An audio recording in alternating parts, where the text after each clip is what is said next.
जी sir बताइए, Indigo की flight Bikaner के अंदर चालू हुई है, लंबी दूरी की फ्लाइट है सर, क्या कहना है? बहुत सालों से इसकी डिमांड। हमारे वरिष्ठ नेता, वरिष्ठ मंत्री माननीय अर्जुन जी मेघवाल, इनकी एक कल्पना थी, उनका ये प्रयास था कि बीकानेर जैसा ये हमारे देश में जो एक ऐतिहासिक और संस्कृति की समृद्धि से बना हुआ ये शहर है, इसको पूरे देश से कनेक्ट करना है।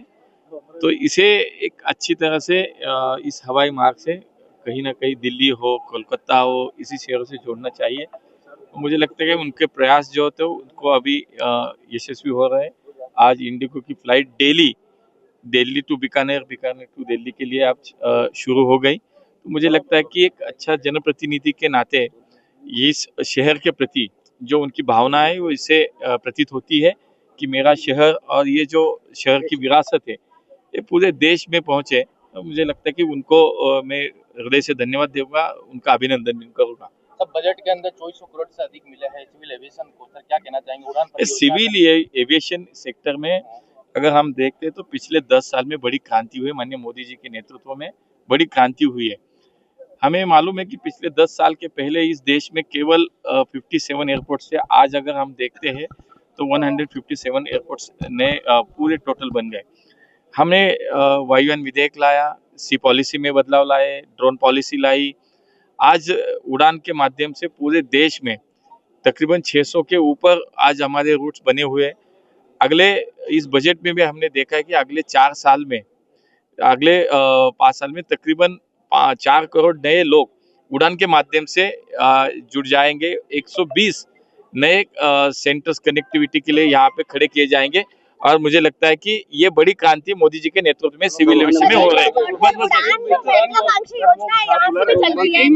बिल्कुल बिल्कुल बिल्कुल, देश के हर एक कोने से मोदी जी कहते हैं कि उड़े देश का आम नागरिक, इसीलिए आप हवाई चप्पल पहनने वाला अब हवाई सफर करेगा। और ये जो उन्होंने कहा था वो असल में दिख रहा है कि आज उड़ान के 600 उड़ानें यहाँ पे उड़ान के माध्यम से हो रही है।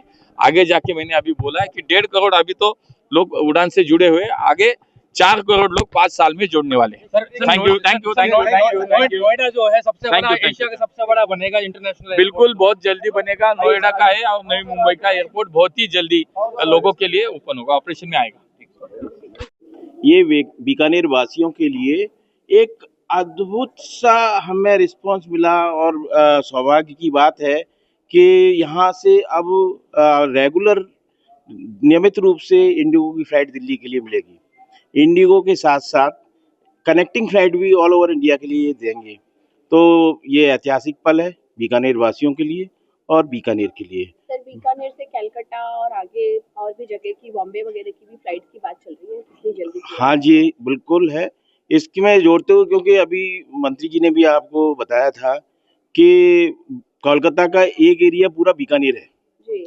तो ये मान के चलें कि अभी भी आपको इससे कनेक्टिंग फ्लाइट 5 घंटे में 6 घंटे में आपको कोलकाता पहुंचाएगी। गुवाहाटी के लिए भी कनेक्टिंग फ्लाइट मिलेगी।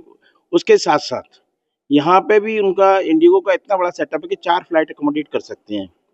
तो हमारी कोशिश है कि अहमदाबाद सूरत से जुड़े, मुंबई से जुड़े और इसमें डेफिनेटली हमें आगे चल के पैसेंजर फ्लो भी मिलेगा और फ्लाइट मूवमेंट भी मिलेगा। बजट अभी पास हुआ है, 2500 करोड़ से अधिक सिविल एविएशन को भी मिला है। एमओएस मिनिस्टर साहब है, उन्होंने कहा टर्मिनल को डेवलप किया जाएगा बीकानेर वाले को, तो उसके बारे में टर्मिनल के लिए हमारा 2047 का प्लान आ चुका है और उसमें 10 एयरक्राफ्ट पार्किंग स्पेस बनेगा बड़े एयरक्राफ्ट के लिए, प्लस 24 हेक्टेयर जमीन हमें जो अलॉट की गई है।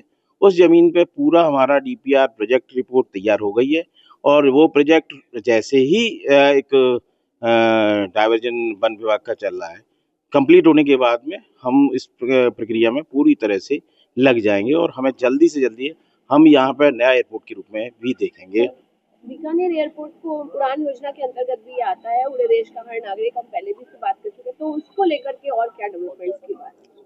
उसमें हमारे पास में 2 सेक्टर मिले हैं जिसमें अलायंस एयर उड़ा रहा है और अभी कुछ तकनीकी एयरक्राफ्टों की वजह से उनके पास में अलायंस, लेकिन जयपुर के लिए हम प्रयासरत हैं। मैंने मंत्री जी से भी वार्ता की थी कि आरसीएस में जो 3 दिन की फ्लाइट है जयपुर की, वो हमारा फुल लोड जा रहा था, एक भी सीट खाली नहीं जा रही थी।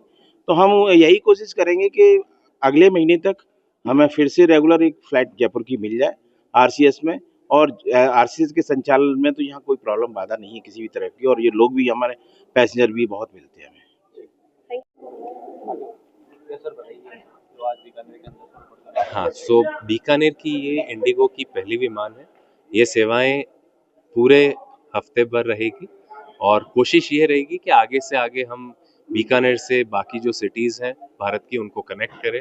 चेन्नई है, बॉम्बे है, गुवाहाटी, कोलकाता, इन सब, ताकि बीकानेर के लोगों की जो इतनी दूरी की जो समस्या है वो कुछ ही घंटों में पूरी हो जाए। समय क्या रहेगा?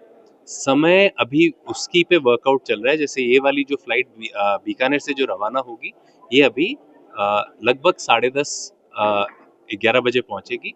वहां से फिर कनेक्टिविटी आगे आपको मिलेगी। सर आप खुद बीकानेर के निवासी, हाँ जी। आपको बताइए आपको कैसा लग रहा है, ये सौभाग्य की बहुत अच्छा लग रहा है और खूब टाइम से हम प्रयास कर रहे थे।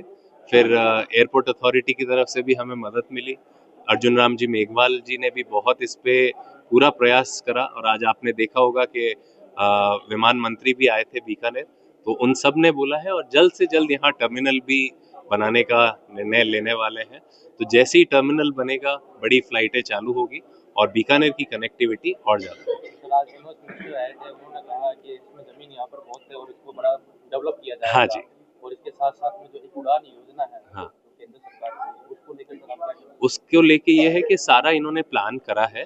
जमीन जो है वो भी अभी उन्होंने पूरा प्लानिंग फेज में डाला है, और ज़्यादा से ज़्यादा जो अपने बीकानेर से, जो बीकानेर के लोग बाहर रहते हैं ज़्यादातर, जैसे गुवाहाटी, कलकत्ता, चेन्नई, उन सब की हमेशा ये रहती है कि बीकानेर आने जाने में उनको बहुत समय लगता है।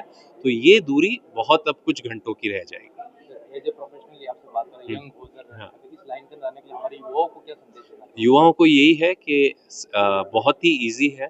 आपको 12th में फिजिक्स मैथ्स चाहिए, आपको फिजिक्स और मैथ्स में एकदम उत्तीर्ण होना पड़ेगा, पढ़ाई अच्छी तरह से करनी पड़ेगी, और फिर जो भी फ्लाइंग स्कूल है, मैं बीकानेर का ही हूँ, किसी को कोई भी इंफॉर्मेशन चाहिए हो हमेशा अवेलेबल हूँ मैं उसके लिए। मेरा नाम कैप्टन आदित्य विजय बोत्रा।